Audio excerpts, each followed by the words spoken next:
The centre-back, you said they're good enough. You said the strikers are good enough. So why are Man United, where are they, 16, 17? Do you know something? I genuinely believe, and it's been a graveyard for every single player that's joined that club for 10 years apart from Bruno. There is not one player joined that club that's improved apart from Bruno Fernandes.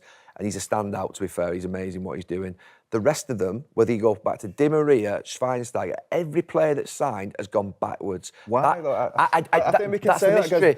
That's the mystery. Them players you just reeled off That's there, the mystery. We'd love to have them all now. That's the mystery. Why? I don't know.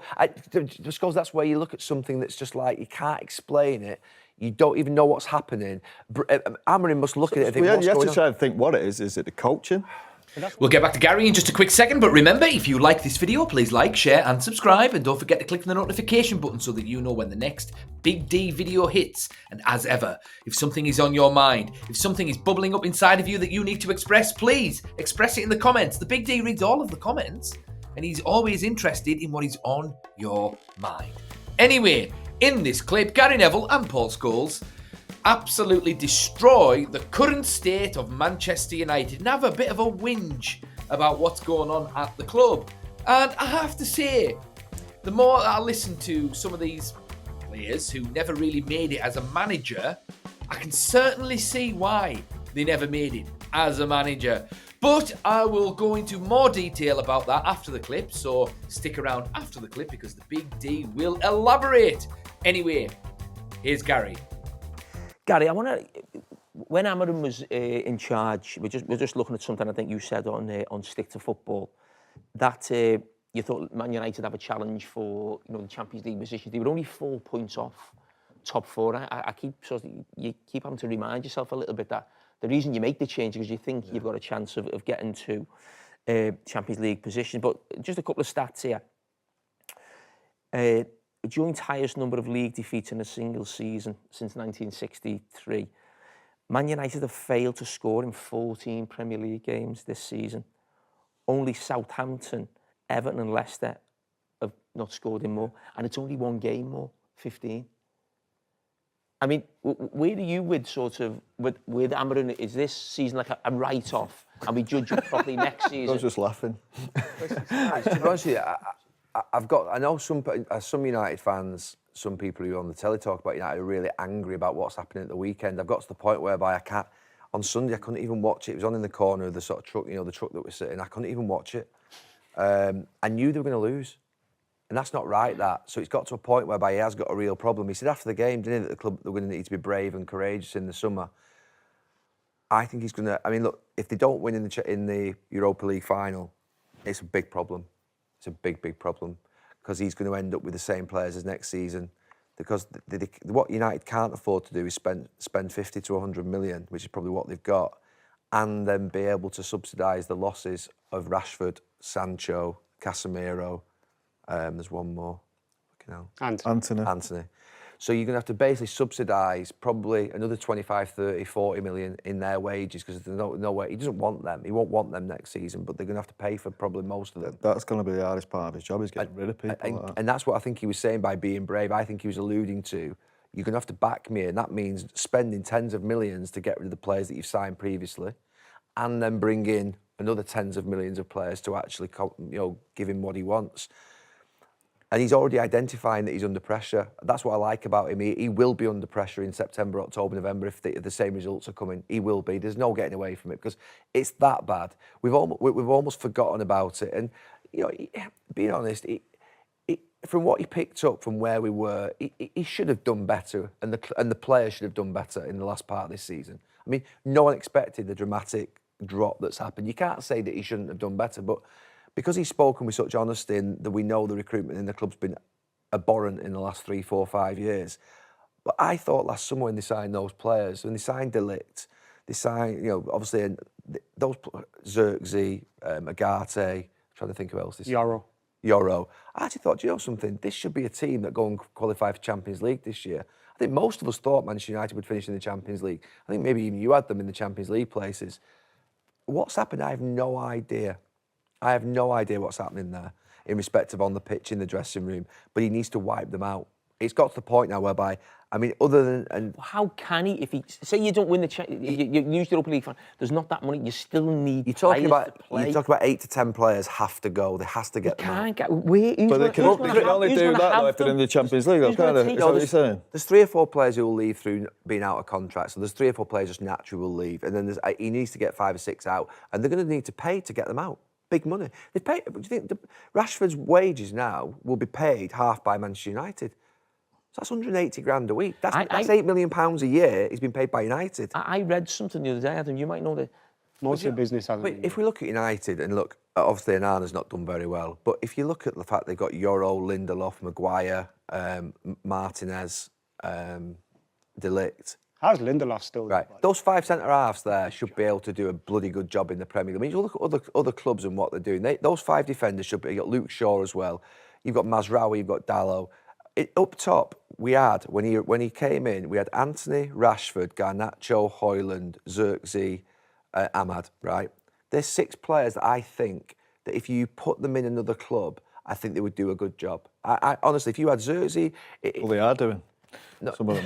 My point is, so for me, if you look at those 6 players, Anthony, even Sancho was there, was he gone by then? You say this every year. No, but you Cara, do this every year. You go, Nah, we've got Rashford, we've got Sancho, we've got him. But They're not good. Sancho's not good enough. No, look at the state of him at Chelsea.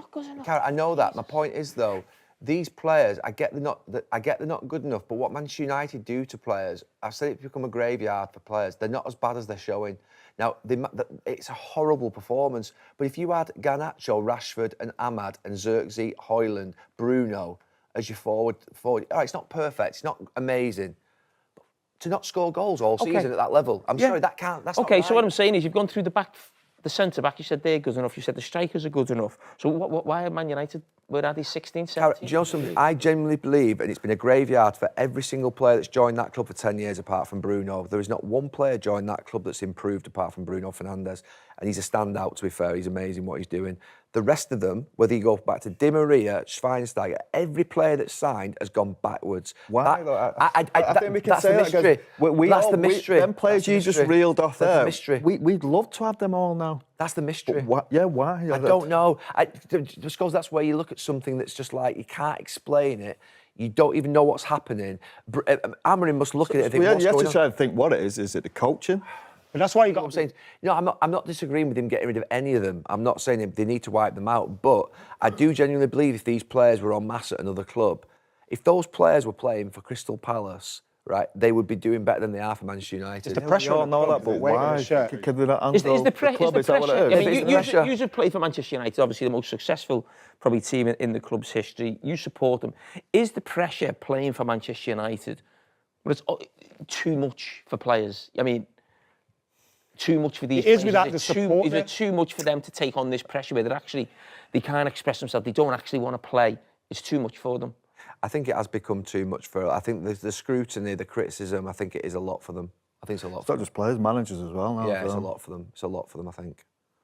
It's a lot. I was pleased as well. On times we talked about the system as well, and he's still not getting results. I know Europa League, yeah. But sure, you can't just carry on doing the same thing every week. It's like Gary said, don't even watch games anymore at the weekend. Because you know they're going to lose. Yeah. Well, they've got Chelsea and Villa. Are you expecting United to lose the next 2 league games? Yeah. I wouldn't be surprised if they drew at Chelsea. I mean, I wouldn't be surprised. Roy came in to stick to football last week. He was absolutely fuming about and angry about the disgrace of the weekend and just throwing games away. And to be fair, you feel as if honestly, I've got to a point where it's even worse than anger. I don't even care about the weekends anymore. It's ridiculous. It's trying to find a word to explain it. You think it's embarrassing? Just forget about it. I think it's worse. There's no explanation. It's Man United, and the manager's going to be here next year. Is he just saying I can go for 1 trophy next year?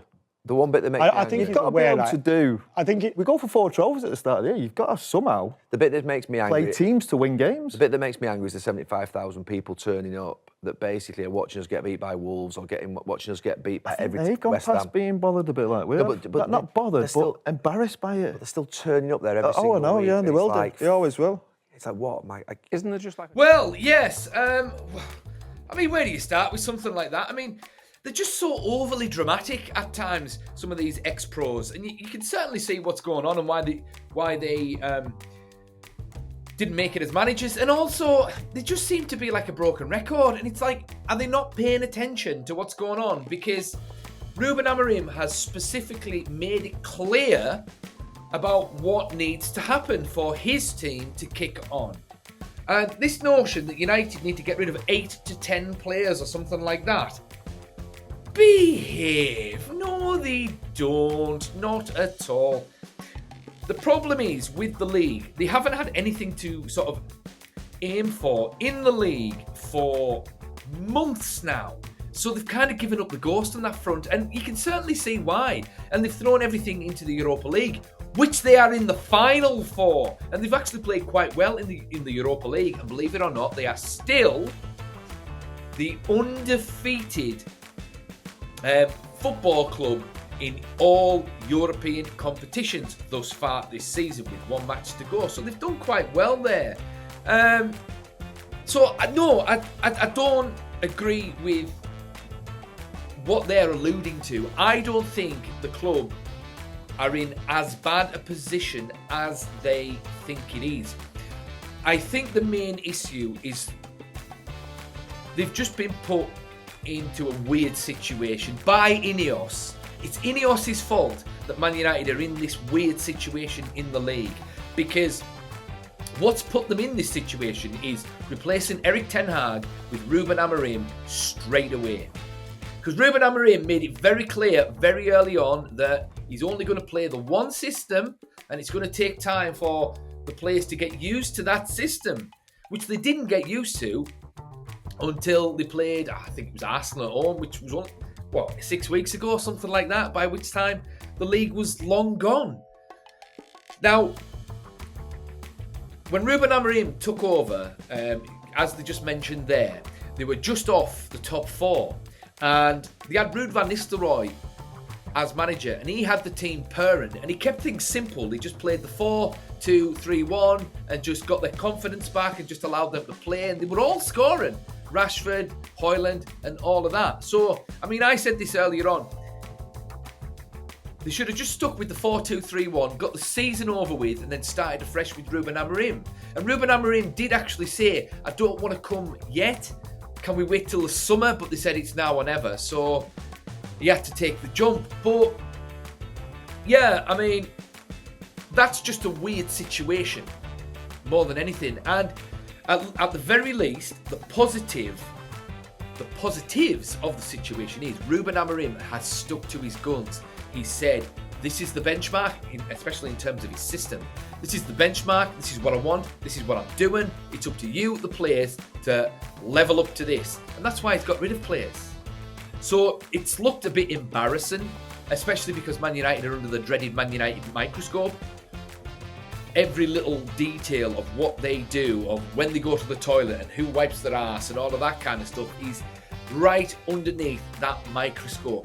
So, I mean, if it was Arsenal or Liverpool, it wouldn't be under this kind of pressure. But it is what it is. It's just Man United at the end of the day. So maybe the pressure, has affected some players. But in terms of what the problem's been over the past 10 years, it's been a lack of a football project.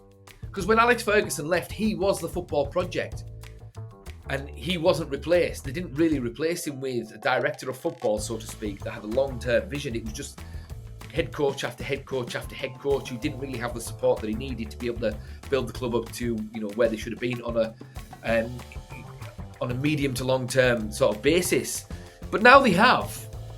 They've got Ineos, who's thinking medium to long term. So we'll see. Ruben Amorim won't really be judged until next October.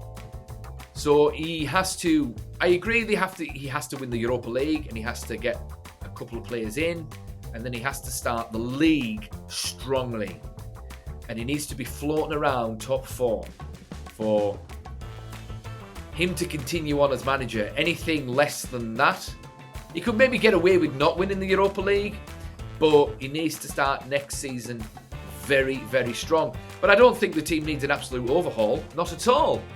I think this team needs probably 3 players. 3 players minimum. They could get away with 3 players, no problem. They need a goal scorer, they need another number 10, and they need a new goalkeeper. I think everywhere else is fine. Everyone else has gotten used to the system. We'll have Diallo back. Kobe Mainoo will probably get over his injury problems. Mason Mount's looking good lately. I think we should keep Casemiro. He's been a revelation over the past couple of months. Xerxes will be back as well.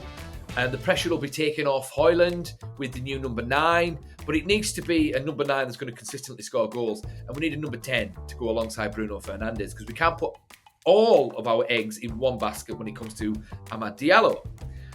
I mean, I would even say bring Anthony back, because he's been absolutely amazing since he's been at Real Betis. So I don't think he's had a fair shake of it at Manchester United, because he came along, he was actually quite good initially, and then he had some personal problems that he needed to get over, which I'm not sure if he's gotten over them yet. I mean, by the way, his form is at Real Betis. It looks like he's gotten over what issues that he had in his personal life, but I don't think they'll give him another chance. I think he'll be sold in the summer, and we'll probably get some nice money for him as well, based on his performances at Real Betis. Sancho's out the door, Eriksen's out the door, Lindelof's out the door. Who else? Rashford, he'll be out the door. So I don't buy this notion that the biggest challenge is getting players out the door. I think our biggest challenge is beating Spurs. If we beat Spurs, I think it'll be a good summer, because we'll get the players that we want. We'll have some money, because I don't buy all this nonsense about Man United being skint. And yeah, so it's beating Spurs and starting well in the league next season. Those are Ruben Amorim's 2 biggest challenges at the moment with Manchester United. So anyway, what do you guys think? Do you think the situation is as bad as what Gary Neville makes out? Do you think Ruben Amorim needs to beat Spurs next week? Thoughts in the comments, and the Big D will see you in the next one.